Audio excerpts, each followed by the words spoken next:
All right, y'all, we're ranking NBA 2K games from the absolute worst to the absolute best NBA 2K games in recent history. Please let me know in the comments section below, when did you start playing NBA 2K, so that way I can get a better understanding of your gaming experience within the evolution of NBA 2K. I've compiled all the numbers from the critic scores to the user scores and matched that up against the sales for 2K. We're going to break down all the numbers so we can better understand like where we were at in relation to 2K back in the day to where we're at now and where we're headed, because you're never going to know where you're headed if you never know where you've been. I created this chart of critic scores, user scores, and the amount of unit sales for that particular year. We'll start at the very top with NBA 2K16 and NBA 2K17. As you guys can see, they have favorable numbers across the board. And universally, the 2K community feels that NBA 2K16 was a very solid game. How do you guys feel? NBA 2K16 and 17 will stack up against the most recent 2Ks. How will 2K16 and 17 feel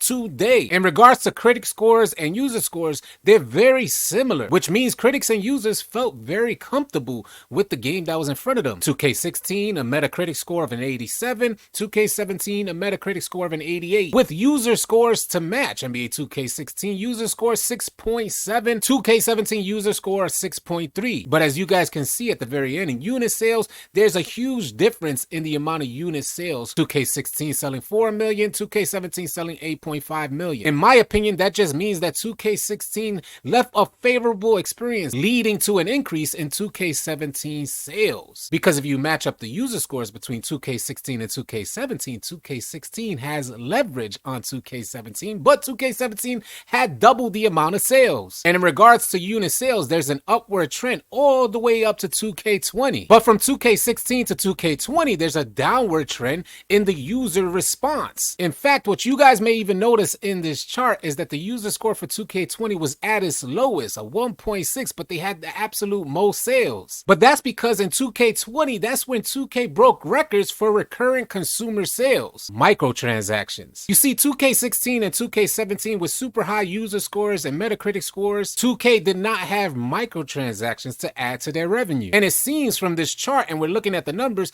that if you take microtransactions off the table, users seem to have a much more enjoyable experience with the game. But is it even realistic for 2K to even consider the idea of removing microtransactions? That's a huge negative, Coachy. It's not even something that 2K would even consider, because as it stands right now, microtransactions, recurring consumer spending, makes more revenue for NBA 2K games than unit sales. So from 2K20 to 2K21, there was a tremendous drop in unit sales, but there was a tremendous surplus and increase in microtransactions. And although we're talking about numbers, it's like, what does that mean to the actual gamer? You guys behind the controller, how does this stuff make you feel while you're playing the game? Obviously, 2K knows they did something wrong, so they're trying to make the adjustment, because the user score was plummeting, which means your average gamer was not finding the game as enjoyable, and they were spending less and less time on the game. One main reason why NBA 2K user scores are really important is because 2K does not have competition to influence the market or create leverage in their favor. You guys know how you go on Amazon and you attempt to purchase a product, and like other sellers for that particular product may leave like unfavorable comments for a high selling product, so that way they could kind of navigate traffic toward their own product. That does not happen with 2K games. And I understand that 2K does want to do their best to gain the trust of their player base. As you guys see, from 2K20 with a 1.6 user score to 2K22 now at a 3, it seems like 2K is regaining that trust that players once had with 2K16 and 2K17. 2K saw the numbers in 2K20 when they only had a 1.6 user score,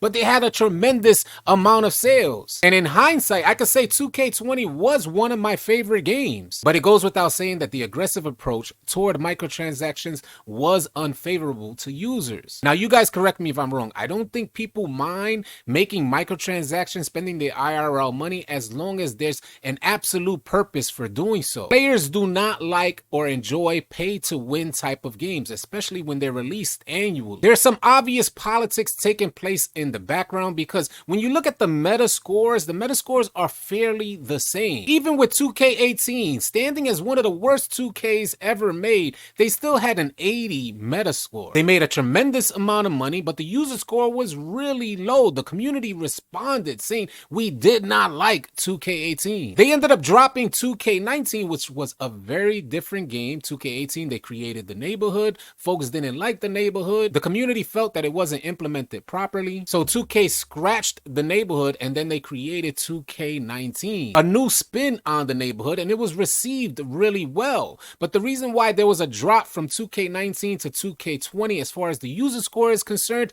is because it was almost a copy and paste game. And players had to spend their real money for this game that looked exactly the same. But all in all, that didn't stop 2K from making even more money in 2K20. So from 2K standpoint, when considering sales, they're like, well, we're making it. We're breaking records every single year. And like I mentioned earlier, you guys may not see that idea or concept within the unit sales, and that's because the recurrent consumer sales are taking over unit sales. So 2K is gaining a great amount of revenue, and that revenue equals success. But there's one formula to success that 2K had in previous years, which was creating a sentimental value with the game. Even players today still reminisce about their experience on NBA 2K16 and NBA 2K17. But I remember very vividly when I was playing NBA 2K17, I felt like I didn't truly enjoy my experience on 2K17. The preceding games and releases from NBA 2K made me appreciate those games much more,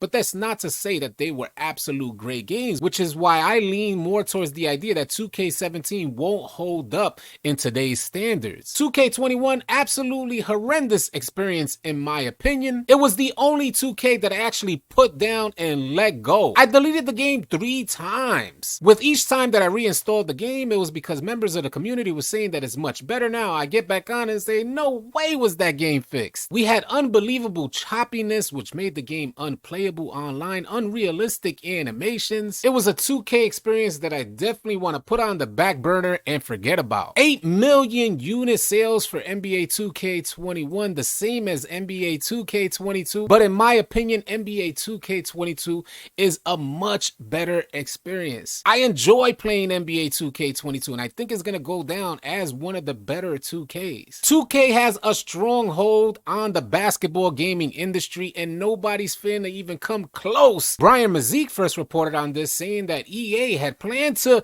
release a free-to-play game. That was this year. EA took the smart approach, saying we wanted to regain some leverage within the market. So let's give the gamers the basketball experience, show them that we've been working really hard, and players were excited, thinking they were going to get their hands on competition for 2K, something different. But as Brian Mazik reported, the NBA stepped in and said, you guys cannot drop a free-to-play game that would affect the sales for NBA 2K games. Now, if that's not power and pull, I don't know what is. 2K got the market in the palm of their hand. But one thing that I noticed from the user scores, because a lot of people see that as a negative, but the user scores for NBA 2K games from 2K16 to 2K22, if you just look at that trend, you'll see that that trend is going back up toward the level of NBA 2K16 and 2K17. It dropped tremendously in 2K18 and now is steadily going up, where in NBA 2K22 we currently have